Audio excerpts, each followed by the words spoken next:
Wrestling fans, welcome to the April edition of MWF Cyberstarz. I am Dan Marotti, joined by former MWF Heavyweight and Tag Team Champion Todd Hansen. Once again, Todd, pleasure to have you with us. It's great to be here and out of the bushes. Well, out of the bushes, so to speak. We won't even get into that beard, but what a matchup we have here to kick off the April edition of Cyberstarz. Fresh off of Soul Survivor 8. What a night it was in Melrose. It was quite an evening, and Julian Starr didn't really come out on the winning end, did he? Well, indeed you are right, Todd. Julian Starr went down in defeat to the superstar of sin, Scott Reed. There were some issues between the two back on the February edition of Cyberstarz. To their credit, both Julian and Scott wanted more ring time to show off their capabilities in the squared circle, but in the end, Scott just bolted on on Julian. Julian wanted revenge. He wanted a piece of Reed. The match was put together at Soul Survivor, but Scott Reed came away with the 3 count. Bobby Ocean fared no better at Soul Survivor. He also was defeated in the in-it-to-win-it gauntlet that you wound up involved in. No, I sure did. We are underway in this one. So much to talk about this month. We're going to have a complete recap of Soul Survivor a little bit later in the program. 20-minute time limit on this one. So we should have at least a good 9-10 minutes to talk about Soul Survivor. I've been saying it now for a few months. Julian Starr seems like he's ready to take the next step here in the MWF, but the problem is he keeps winding up finding himself in defeat. He had that great match with Jay Lethal on New Year's Eve that he lost. He had that tag team match we mentioned on Cyberstarz. He lost at Soul Survivor 8. I mean, what's it going to take to get Julian Starr out of the funk he's found himself in? He's too good to lose this much. Something's got a lot of fire under him. I don't know what it's going to be, but whatever's happening right now, it's not working for him. Well, you have to think that the new president of MWF North, Paul Bear, is watching this one with great anticipation and interest. Look at this tremendous athleticism between both men, going tit for tat right there. Look at that. Beautiful. Wow, and Julian Starr lands on his feet. Arm drags. Out of the ring goes Ocean. Well, Ricky Steamboat would be proud if he was watching this matchup. But again, President Paul Bear of the MWF, knowing him as long as you have, Todd, did you ever envision a time we'd be making that statement? Never. In my wildest dreams, never. Wow, look at that from Bobby Ocean. Cross body through the middle rope. Suicide dive right into the guardrail, too. Dennis Carluzzo runs over to... And Dennis Franz also to make sure that nothing happens to any of the fans. But my dear Lord, suicidal to say the least. You could have seen a broken neck right there. You, as an athlete, know how dangerous something like that can be. Yeah, I've given people suicide dives. I've taken them too. It's the physical sport, Dan. You should know that. Snap suplex from Bobby Ocean. Well, that was kind of a nonchalant pinfall attempt. Would you? It's not a way you beat Julian Starr, I'll tell you that. You got to get in there and hook that leg. He's not working with, Candyman Jerry Seavey. He needs to hook it. Hard forearm blows. This is the Irish whip reversal. Goes for the back body. No, he got him on his shoulder. He's going for here. Goes down. Snapmare. Off the ropes. Hard clothesline. Better pinfall attempt right there, but still not enough to put away Julian Starr. But a close 2 count. Grabs that chin lock, trying to wear down Julian. Trying to cut off that oxygen supply, slow him down a little bit. Do you think that some of Julian's out-of-the-ring exploits have taken their toll on him? Well, I don't know. I've heard some rumors of things that may have gone on, may have happened, even some pictures, but I know none of that. Pictures? I know none of that could have been good for his health. Well, to say the least. It's like Julian trying to get to his feet here, trying to work out of this hold. Fight up from this hold. I mean, he's someone that the fans want to get behind, but again, he's got to come away with a couple of W's. Well, he sure does. Same thing with Bobby Ocean. He's looked impressive just about every time we've seen him, but another one that's come within inches of trying to get a shot at the television title, move up the ranks. But in the end, it comes out as a loss. And in the end, no matter how good you look in the ring, it's about the wins and the losses. Another drag there from Julian. Breaking that hold. Grabs the tights. Out of the ring goes Bobby Ocean. Back to the apron now. Big hard shoulder to the gut. Right there, sunset flip. Roll through, drop kick by Julian Starr. Nice cover from Julian, not enough to put away Bobby Ocean. I'll ask you this, Todd. At Soul Survivor 8, were you worried about what position you were going to be placed in when drawing your number, unbeknownst to the other superstars in the match? Well, I was able to be a very late entrant, late addition to the match. I was able to just kind of sneak right under the radar, and I was very lucky the position I got. Obviously, I'm not ready yet to compete in the ring at a full scale, but the way I came in Soul Survivor was the way I had to do it to get a W. Well, how do you think you would have fared, per se, if Bobby Ocean was the last man in the match instead of Frankie Arion? I don't think it matters who was the last man. It was going to be me to win the whole thing. It was going to be Hanson kick all the way. Yeah. Oh, well. Oof. Wow, that was It's a hefty knee. quite the knee to the face. Julian has that cravat on, twisting that neck. What a hard knee that was. Yeah, that was. Right now, he's not really cutting off the oxygen supply, just trying to wrench away on that neck. Smart wrestling right there from Bobby Ocean with the roll-up. Not enough, but right there again. Really smart maneuver from Bobby Ocean. Was that a 3? No. Ocean again. They're going back and forth with the pinfall attempts. Who is going to come out with the win? Neither man as of yet. Going to go for a backslide. I think Starr will wind up right in the ropes. I don't know. Who would be the more powerful? Sunset flip. Not a sunset flip. Small package. What a great play-by-play man you are. Small package from the Shaft. Now they're going back and forth, trading blows. Julian down to a knee. Comes back up. Hard right hand. Oof, and another one. Over an uppercut that time. Julian Starr refuses to go down, though. Bouncing off the rope like a ping pong, but now Bobby Ocean isn't even giving him enough time with those rights. Playing a little rope-a-dope with Julian Starr. Off the ropes he goes. Another knee! Julian really utilizing his knees in this match. 1, 2, and... Well, maybe he had some old bottles of Layfield Energy left over he took before the matchup, because no matter what Bobby Ocean does, Julian Starr is finding a way to recoup relatively easily. Some of those knees have been very impressive from Julian. Picking Bobby Ocean off the mat. Just give him a forearm. Not the best strategy. You pin the guy on the mat. Whips him off. Kick up. Scoop and a slip. Up and down. Is it a waistlock takeover? Almost looked like an amateur type takeover. Only a 2 count. Both of these men, you can tell frustration has set in. Both men, they're looking to come away with a win, and it ain't happening so far. That's why it's the king of sports in New England, fans. Ooh. You know, sometimes when Bobby Ocean runs, it looks like it's in fast forward. He must have the speed of no tomorrow. I'd love to see him play baseball or basketball or football or something, because it almost doesn't look real the way he runs so fast. It's like something out of a video game. And that is also to his advantage. He's not so fast right there. No, not climbing the ropes. What are we going to see here? Look at that. Could this be it? No, Bobby Ocean just out. Didn't get a hold of that hook of the leg as well as he wanted to. You can see Bobby Ocean's leg coming free at the last second. That's like a running Samoan drop. Instead of dropping one in New Jersey. But again, that's a different story for a different time. Another pickup for the forearm. Not the best strategy. Julian has to beat Bobby Ocean. Where? On the mat. He keeps picking him back up.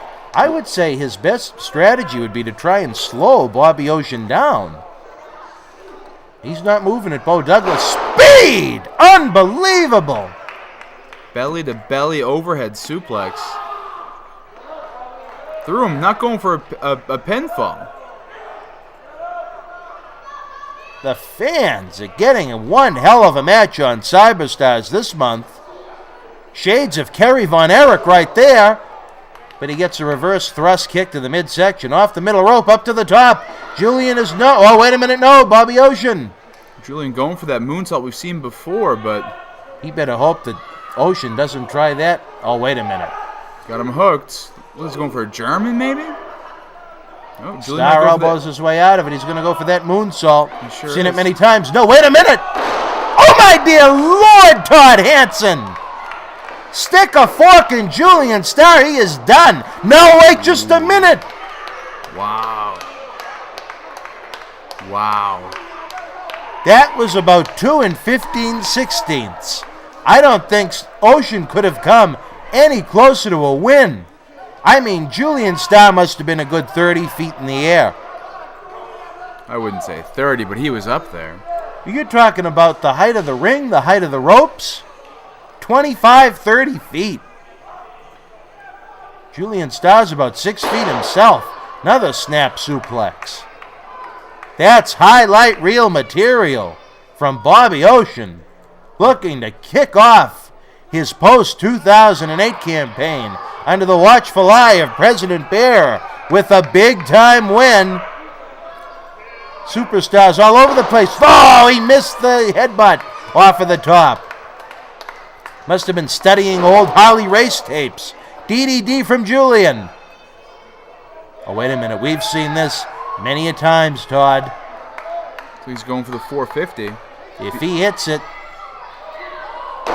Woo! Beautiful execution. That is it. Well, we said Julian needed to come away with a win. And indeed, he got the W that he needed, Todd. The man that won the first in it to win a gauntlet at Soul Survivor 6. That really started his career off on a positive note in the MWF. 450 splash. We even measured it with the ruler, folks. It didn't even hit 451. It was a thing of beauty.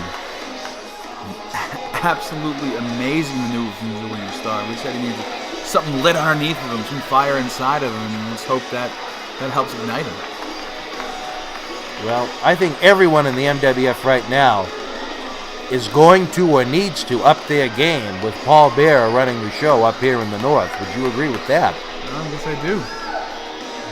Is it lit a fire under you now that you know that someone with the experience and the knowledge and the success of Paul Bearer, he has the fate of everyone in his evil hands? The fire under me for Dylan Cage.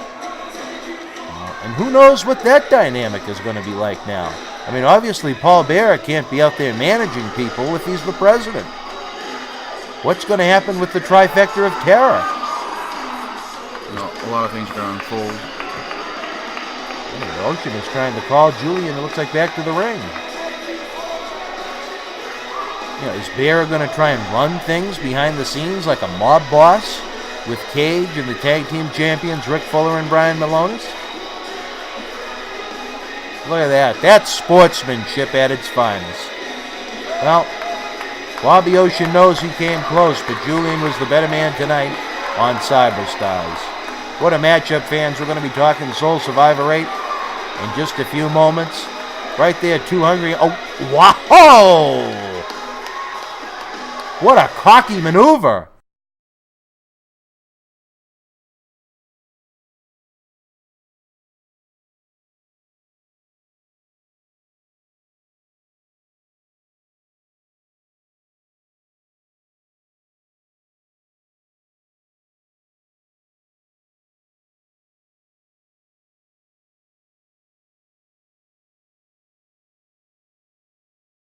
Wrestling fans, welcome back. I'm still with former MWF heavyweight and tag team champion Todd Hansen. Todd, what a matchup we just had.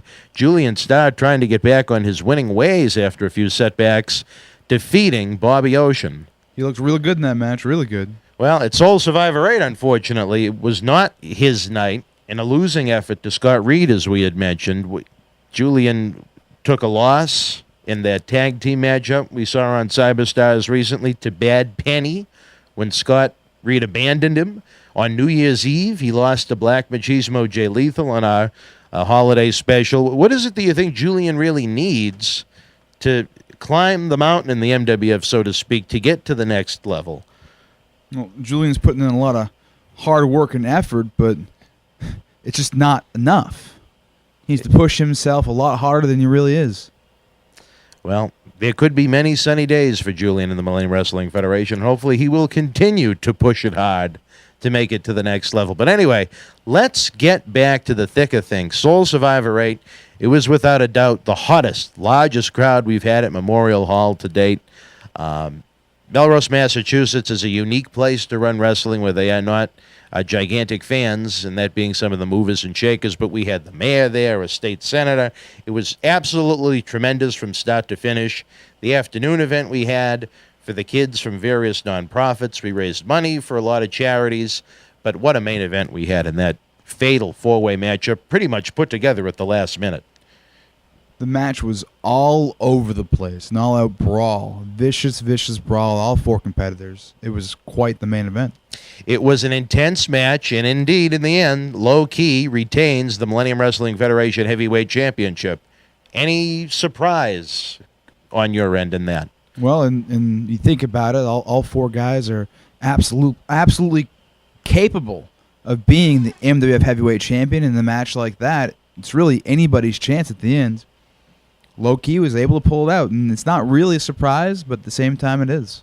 I was really looking forward to the initial match we had between Low Key, Slick, and Tommaso. Tommaso has been a MWF TV champion. Slick is a two-time MWF Heavyweight Champion. But then at the last minute, Finley being thrown into the fire due to the issues with your buddy Dylan Cage, being unable to appear after the little powwow myself and President Cena had with the board of directors.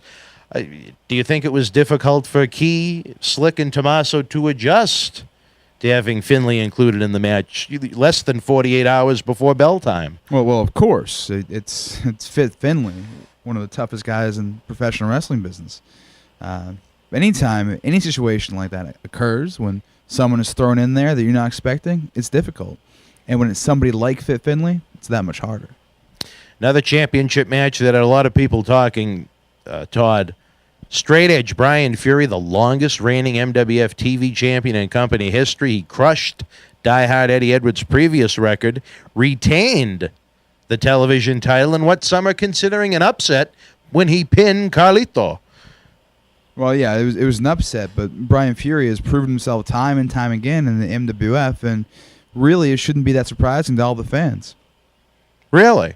That simple in your opinion? That simple. Carlito is a former WWE Intercontinental Tag Team U.S. champion. You expected Fury to come out on top as easily? Well, I wouldn't say it was an easy match. It wasn't easy at all.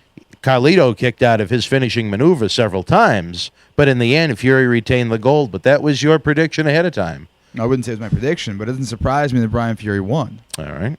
And then to round out the championship matches, and certainly one of the more unique tag team matches we've seen, you being a former MWF tag team champion yourself, your former tag team cohort, Bo Douglas, teaming up with Bushwhacker Luke in a losing effort to the champions Rick Fuller and executioner Brian Malonis, who had Paul Bear in their corner. It was a losing effort, but Luke can go. Bushwhacker Luke can go. And you know what? Bushwhacker Luke looked better than Bo did. Well, poor Bo, his losing streak does continue here in the MWF. You know him, well, I've known him longer than you, but you may know him just as well. What is it going to take for Bo to really snap out of the funk he's in? Well, Bo is busy being a loser, and so isn't Julian. Oh, my Maybe the God. I'm just saying. That sounds like what I'd say off the air, but I'm just kidding. But, I mean, do you think Bo has given up? Well, some could say that. But do you think he's like a baseball player in September that's batting .225, and they realize they're not going to make it to 300 by the end of the season? I think he looks more like a present-day Kevin McHale. But what I'm trying to say is he's been a loser right now. So isn't Julian Starr. Why don't the two of them give it a shot? Why don't the two of them tag up? Why don't the two of them go for the tag team gold? Why don't the two of them work together? They're both losers. Well, Bushwhacker Luke, on the other hand, he is a veteran of many tag team wars, not only in the United States, but all over the world. In your mind, an upset of any sorts where he's claimed worldwide success? Well, my prediction from the last time we spoke was that the execution of Brian Malonis and Big Rick Fuller would win the match, and that's exactly what happened. It doesn't surprise me. Luke and Bo had never teamed before. Well, I will say this. The fans had a great amount of fun with that matchup. After the encounter, there was a lot of hongying around ringside. Reno Chastain, Quincy, even Ox Baker got in the mix a little bit, even though he really didn't get the full honky effect with his arm swing. But it was a lot of fun for the kids. Yes, it was, and it was a lot of fun to watch. You know, the event can be very intense sometimes, but we always have to try and have a little bit of fun in the Millennium Wrestling Federation, the king of sports in New England. But in the end, what may be the most talked about turn of events that happened at Soul Survivor 8 was the in-ring confrontation between John Cena Sr. and Paul Bearer. Cena came out early in the show, and he was basically mobbed by our MWF security event, screaming, "North Carolina is an inside job. North Carolina is an inside job." The fans started screaming at him and hollering at him. And he just left the ring. I mean, he didn't come back until a little later on. I mean, did you see Cena backstage? Was he flustered or? In real, all honesty, I never try to stay anywhere close to him at any point in time, so I didn't really see him backstage at all. Did you notice that he had replaced his bootleg Randy Savage glasses with the Stevie Wonder version? I did not notice that. You didn't notice that either. Well, anyway, later on that night, Cena had come back in to apparently stick the final nail in the coffin of the Millennium Wrestling Federation, but we knew something was going on all day. The chairman of the MWF, Neil Manolian, someone that we very rarely see at an MWF live event, he was there for some reason. The Jackal, another individual, he's still recovering from an attack from Dylan Cage. We haven't seen him in some time. You're taking his spot here on Cyberstarz, but when John Cena Sr. came out to, again, do what he does best, which is be a sleaze bag, he was confronted by Paul Bearer in a way I never expected. Well, it was a quite intense moment, I think, to say the least. And it wasn't exactly what I was expecting. I can tell you that right now. Well, for those fans that were not there, Paul Bearer, apparently, well, let's backtrack. During the week, I received another package that I first put up on YouTube but was removed for some reason. By whom, quote unquote, I don't know. But nonetheless, I say it exposed John Cena for being what he is. Someone that tried to sabotage this company, run major events in the Northeast, high-cost events, put the company in debt, then go down to the Carolinas where he'd like to spend some of his years where he retires, run lower-cost events, show a higher profit margin with a higher attendance with lower-priced tickets, and then all of a sudden he goes to the MWF Board of Directors after resigning as president, but now as a quote-unquote executive consultant, and tries to con them into saying, geez, North Carolina is the place to be. I tried to awaken people to it. I know Al Snow caught on. I know Scott Reed when he got back from one of his trips from Mars, Ox Baker, several others.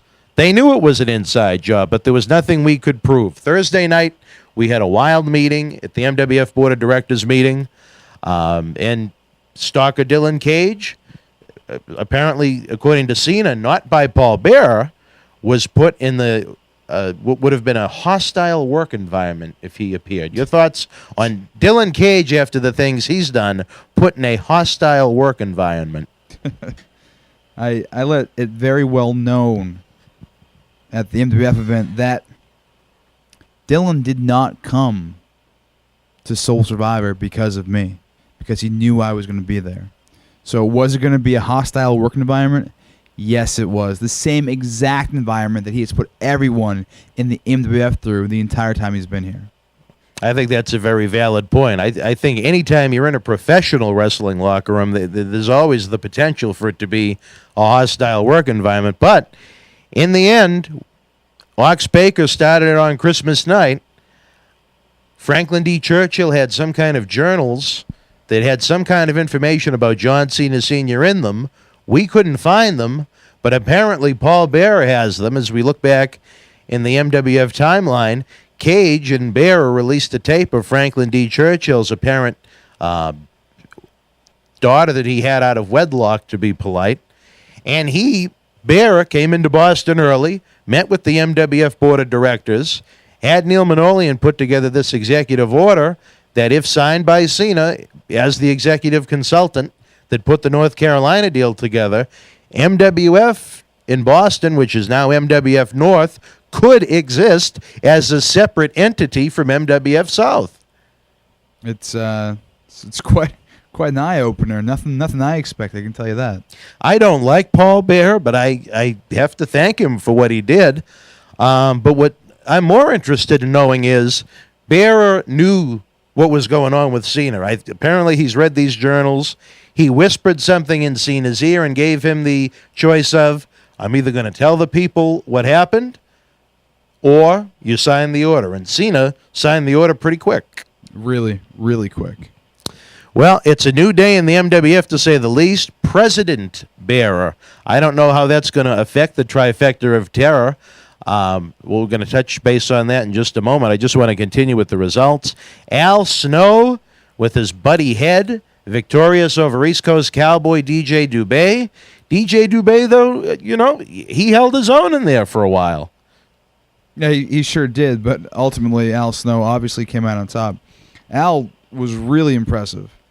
One match that really impressed me, and I rarely get to see a lot that goes on inside the ring during the events live, was the J. Freddy Sonny E 2000 match. That, sometimes you look for a show stealer. That was a hot way to open up Soul Survivor 8 in Melrose. That was an intense battle between Freddy and Yee, which says to me they're both looking for a bigger piece of the pie here in the Millennium Wrestling Federation.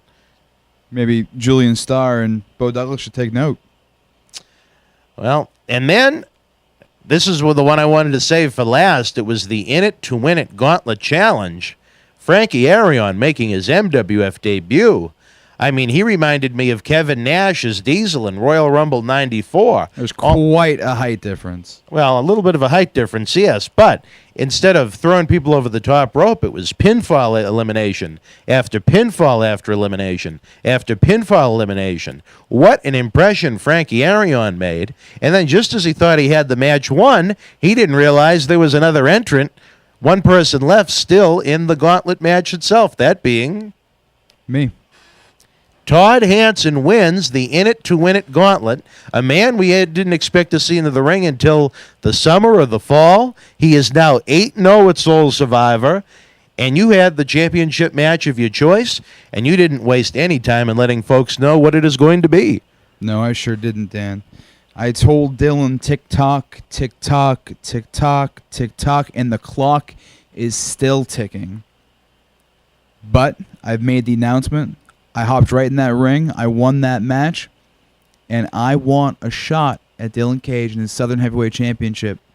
And if I have to go to North Carolina to do that, so be it. Well, obviously, you know that is a must, as the MWF Southern Championship is not defended above the Mason-Dixon line. So you have to go into enemy territory if you're going to have this match and have a chance to win the gold. Well, apparently Dylan isn't going to come up here. At least not while I'm running around. Well, the title can't be defended up here is the point. Regardless, Dylan's not going to come up here and fight me anyway. So I have to go down there to do it. It's a very interesting dynamic. Again, I mean, if you can ever say there are two winners in a match like that, Frankie Arion just set the MWF ring on fire. I was so impressed with him. But then out of the blue comes Todd Hansen, and I don't think it was a personal attack on Arion. You just wanted to win the match and obtain the title shot, where Dylan has evaded you in so many circumstances, and you want to be the first person from the North to go into the South and win that gold. It's not personal between me and Frankie, but it's very personal between me and Dylan. Well, it's very personal between him and I as well, and many here in the MWF. I know Demon Luis Ortiz is looking forward to the chance to see him again. But Soul Survivor 8, it was a tremendous event from top to bottom, Todd. Obviously, we are 8-0. You've been a part of all of them. Any final thoughts on the big one as we wrap up this program? If you missed it, you missed something special. It's going to be available on MWF Home Video. Look for clips, news, videos, and so on and so forth on BostonWrestling.com, Facebook.com/MWF2001. Follow us on Twitter at MWF2001. We're just out of time this month here in April. Getting ready to head to Sin City for the Cauliflower Alley Club. We'll be back next month with more big action, big news, and more. Stay by. That was an interesting wrap-up. Stay by.